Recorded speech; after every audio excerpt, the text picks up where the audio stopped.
it's worth fighting for. The only time we have left is our time to serve. Father, Son, and Sister Moon, forgive us for we know not what we do. Grant us, please, your patience. Guide our people and our nations. Together, let us build a better way. Help us make it to a better day. Help us make it to a better day.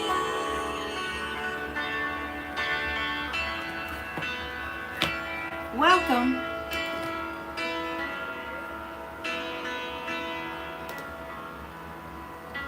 Hello.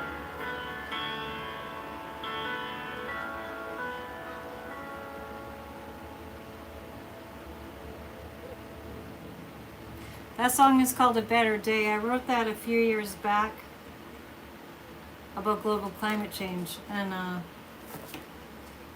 the perils that the earth is facing. Welcome to our discussion group.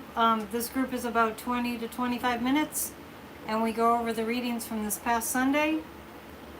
Feel free to put any questions that you have in the chat. I will check and see if there are any questions there. The theme for June, we have one more week in June. The theme has been Divine Power of the Protective Paternal. And the sermon on Sunday was entitled Our Lives as Divine Ministry. If you've not yet watched Church of Spirituality from Sunday, I highly, highly recommend and encourage you to do so. Just a little housekeeping.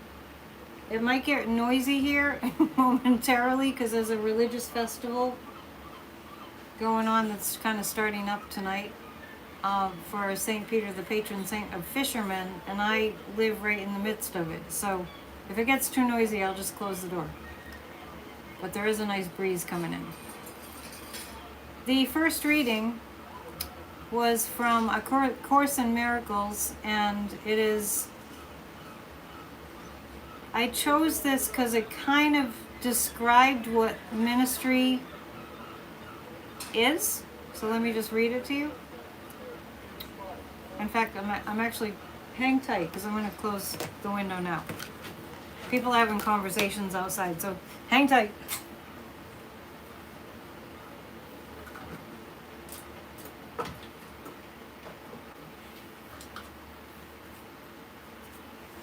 It would be like having two conversations going on at once.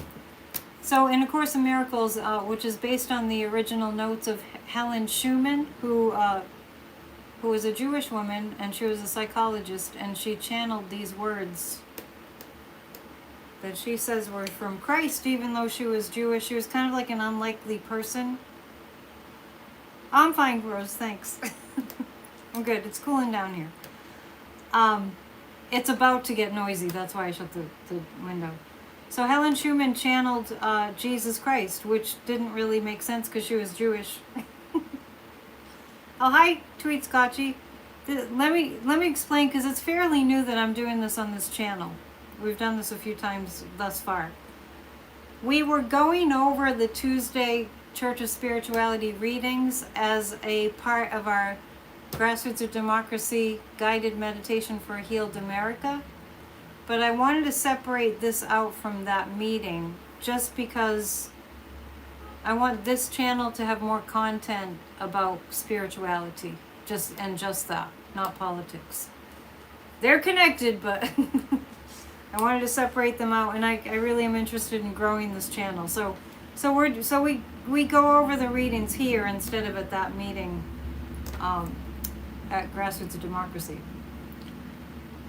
So Helen Schumann says, he will direct your practicing today. So he is being, like God is being referred to as he, which was commonplace during the time that she lived.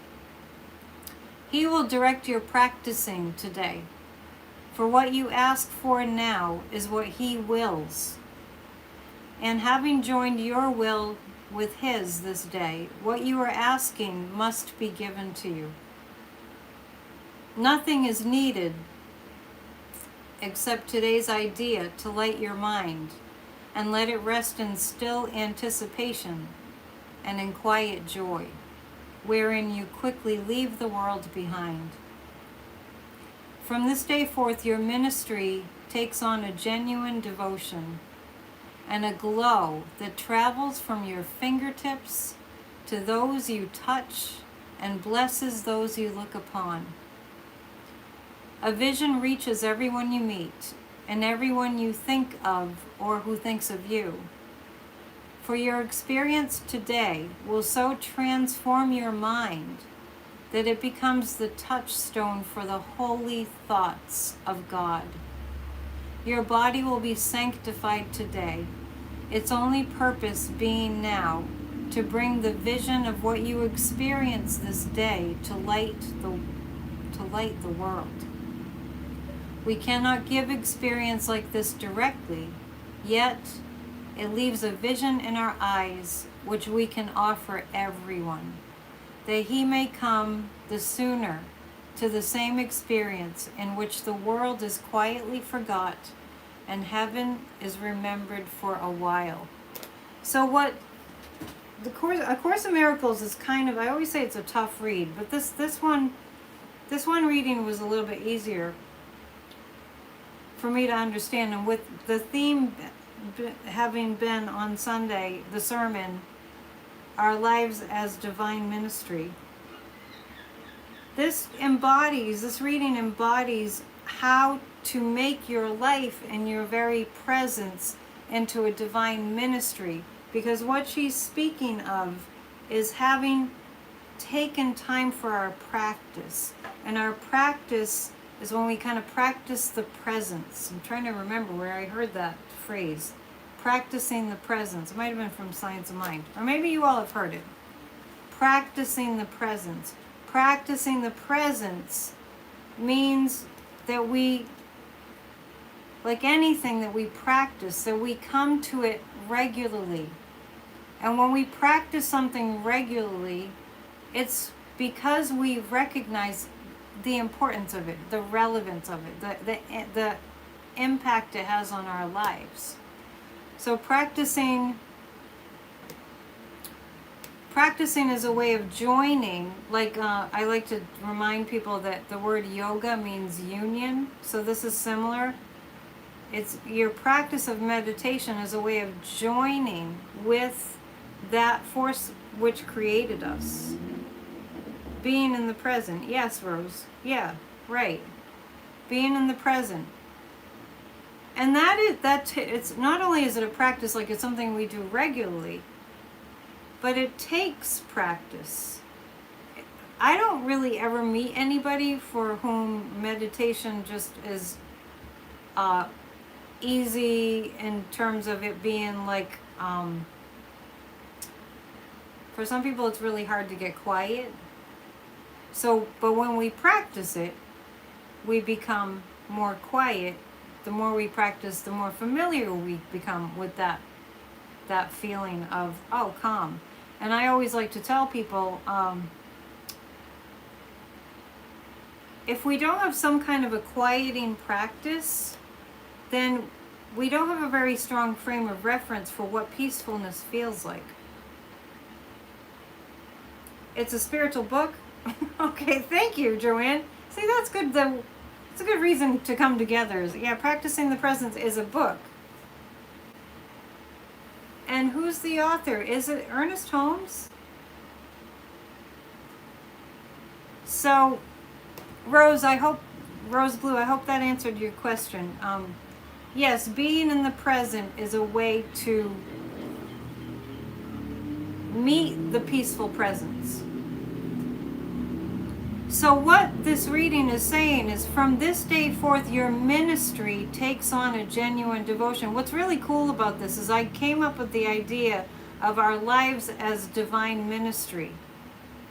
And then there it was. I found this concept in the Course in Miracles. Spirit just guides me and directs me like Spirit guides and directs you. Our only job is to practice listening. Does anyone have a question about that? When this is something that you do that is familiar to you, some people will sit and pray, and so that feeling of being quiet is more readily available. Then what happens is your very presence is felt by others as a peacefulness. So we need more of that in the world. I mean, there have been times when I felt like I meditate twice a day, every day. Sadhguru taught me how to meditate in 1998, and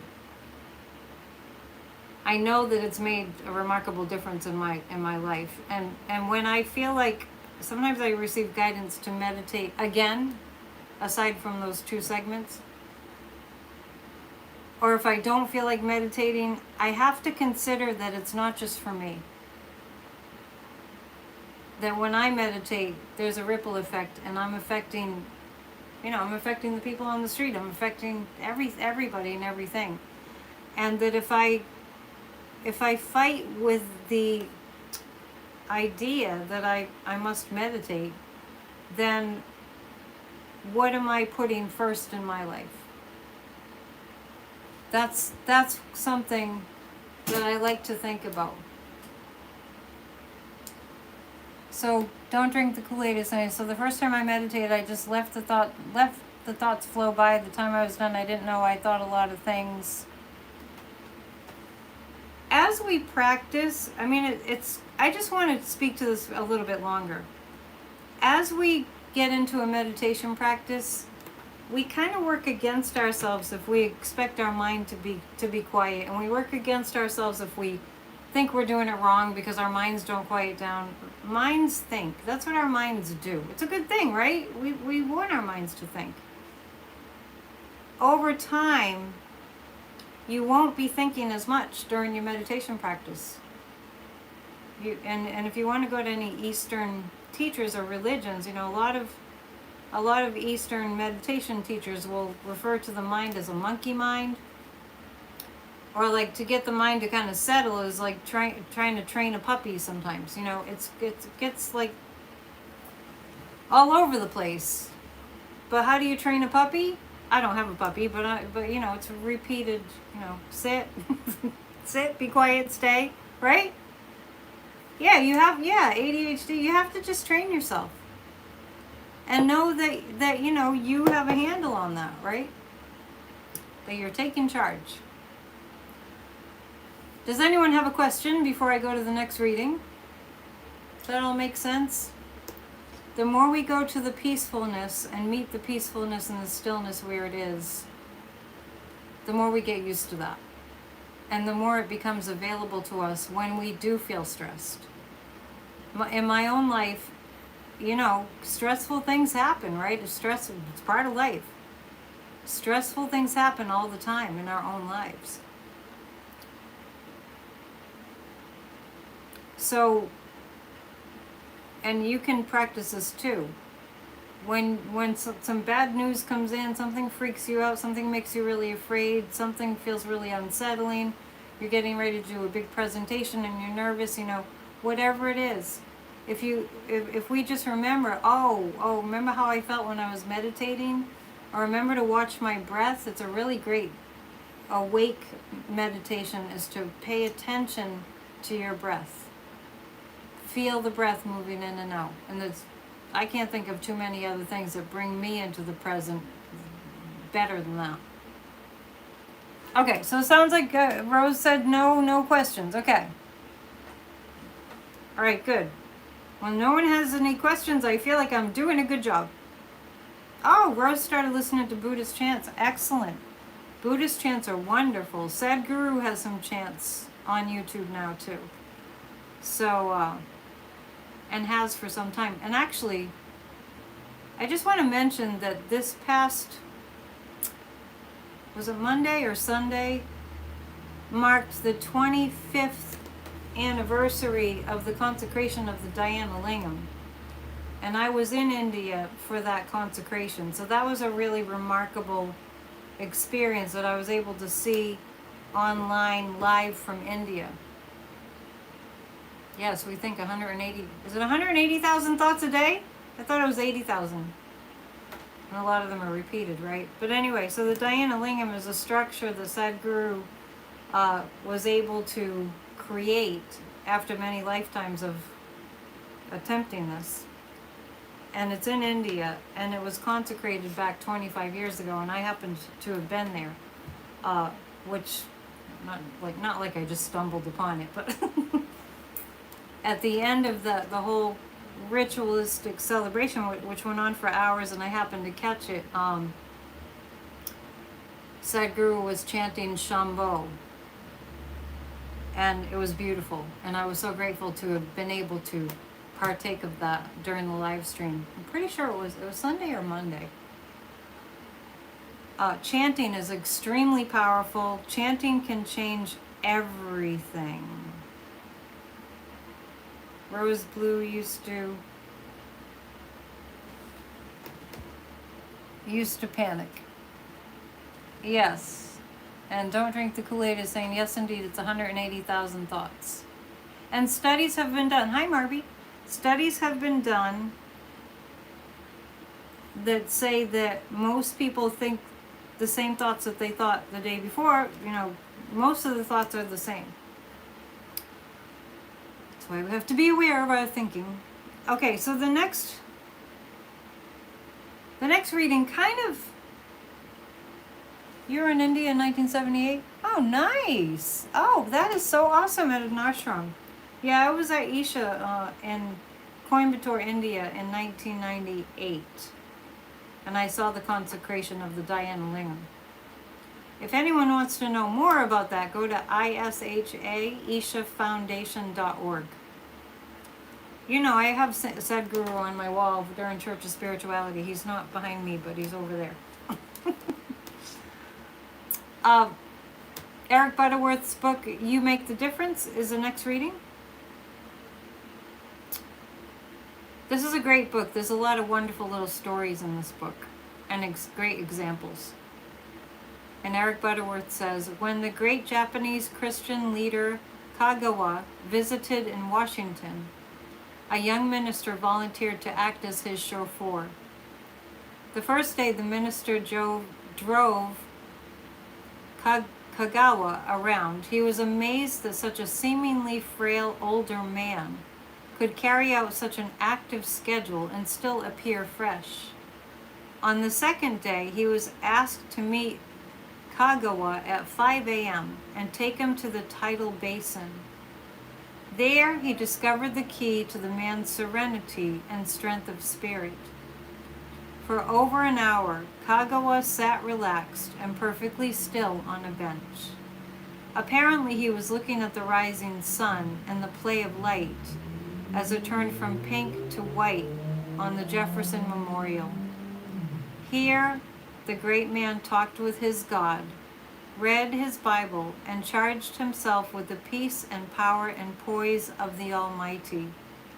Then he took up the day's crowded schedule with a glow on his face and a spring in his step. It was a very hot day, but he seemed completely unconcerned about it. So that's kind of an illustration of what I was just talking about. This man, I have a mental block pronouncing this, Kagawa, the great Japanese Christian leader Kagawa. So this book by Eric Butterworth was written probably in the 30s or 40s. So I wasn't familiar with that Japanese leader. It's probably the best gift that we can give to ourselves and to the people around us if we teach ourselves to be quiet. I tell a lot of people that one way to come into that place when we're feeling panicked is to slow ourselves down like I was talking about and to take some really deep breaths.